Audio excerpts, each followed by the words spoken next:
Hallo liebe Monis und herzlich willkommen zu diesem Video. Es ist der dritte Teil meiner Reihe Mythologie, Astronomie und Astrologie in Sailor Moon.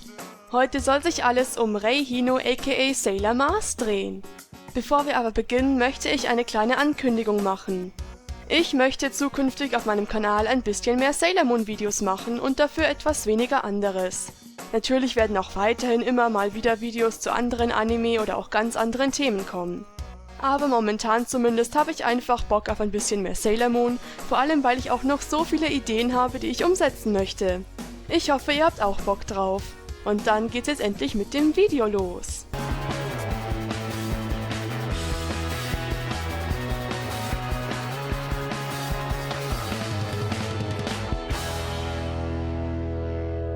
Als erstes schauen wir uns den Namen von Mars an.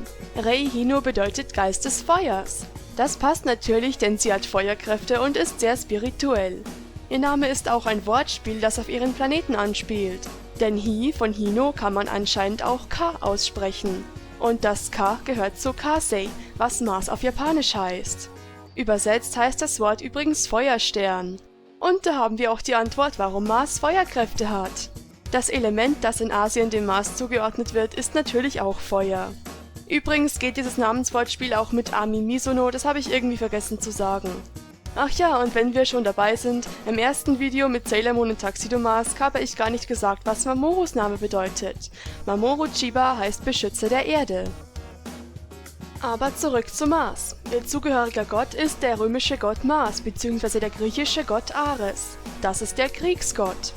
Neben Jupiter ist Mars der wichtigste römische Gott, allerdings ist Ares nicht ganz so weit oben. Im Griechischen ist Ares der Sohn von Zeus und Hera, die im Römischen Jupiter und Juno sind. Er wird oft mit Lanze, Helm und Schild dargestellt und ist ein sehr brutaler Gott, der Krieg liebt. Daher war Ares bzw. Mars nicht besonders beliebt. Er hatte übrigens eine Liebesbeziehung zu Aphrodite. Interessant, wusste gar nicht, dass da was zwischen Rei und Minako läuft. Nee, Quatsch. Es wird auch gesagt, dass es oft Konflikte mit seiner Halbschwester Athena gab und mit Artemis. Ich weiß, es ist eigentlich alles gar nicht so wichtig für Rei, aber ich finde es schon lustig, sich solche Geschichten als Sailor Moon-Fan durchzulesen und dann ständig diese Charaktere vor Augen zu haben. Aber machen wir mal weiter. Ares gilt auch als Stammvater für die Amazonen, und nein, hier sind nicht die aus Sailor Moon gemeint. Er hatte übrigens auch zwei Begleiter, nämlich Phobos und Deimos, was Furcht und Schrecken bedeutet. Ja, in der Mythologie waren auch die Götter. Übrigens hatte Ares in der Buchreihe Percy Jackson flammenfarbene Augen und sein Wagen wurde von feuerspeienden Pferden gezogen. Das finde ich interessant, denn auf mich hat es jetzt ansonsten nicht so gewirkt, als hätte der Gott irgendwas mit Feuer zu tun. So, was hat jetzt Rei mit dem Kriegsgott gemeinsam? Sie hat natürlich einen ganz anderen Charakter, aber man merkt schon, dass sie eine etwas kämpferische und aufbrausende Art hat und vor allem im 90er-Anime nicht vor Streitereien zurückschreckt. Außerdem hat sie natürlich ihre coole Attacke Flame Sniper mit Pfeil und Bogen, aber ich weiß nicht genau, ob das was mit Ares zu tun hat. Es gibt aber eine andere Erklärung. Rei ist ja eine Miko, also eine shintoistische Tempeldienerin. Diese Mädchen sollen dafür bekannt sein, gut im Bogenschießen zu sein. Daher kommt auch ihre Spiritualität.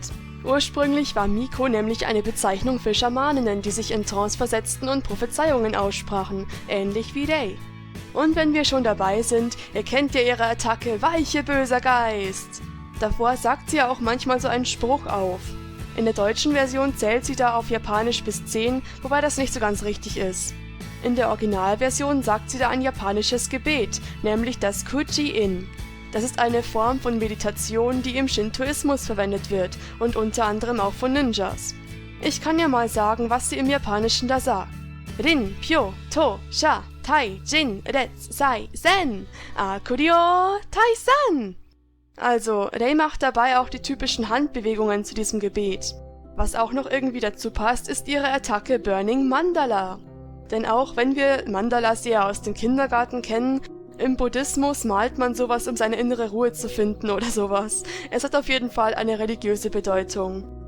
Gut, verlassen wir mal die Mythologie und kommen wir zum Planeten Mars. Das offensichtlichste ist seine rote Farbe, die natürlich wieder das Feuerding unterstreicht. Außerdem hat Mars die höchsten Vulkane im Sonnensystem, das passt ja auch irgendwie.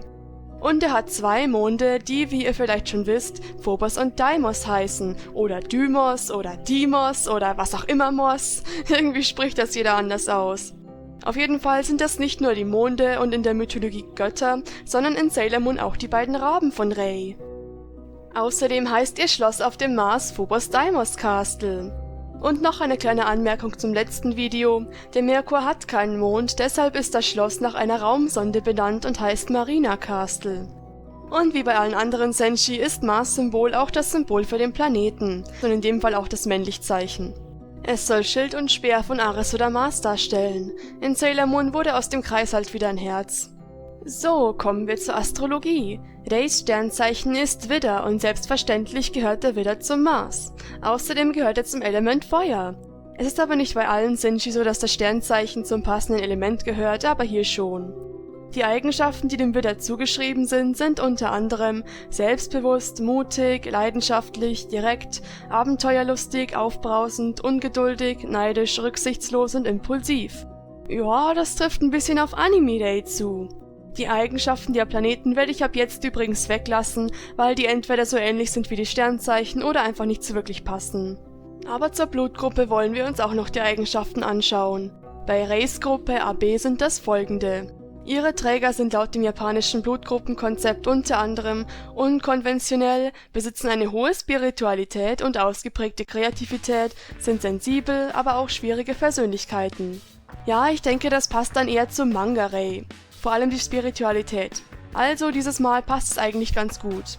Und dann war's es mit diesem Video, danke fürs Schauen. Nächstes Mal widmen wir uns dann Sailor Jupiter.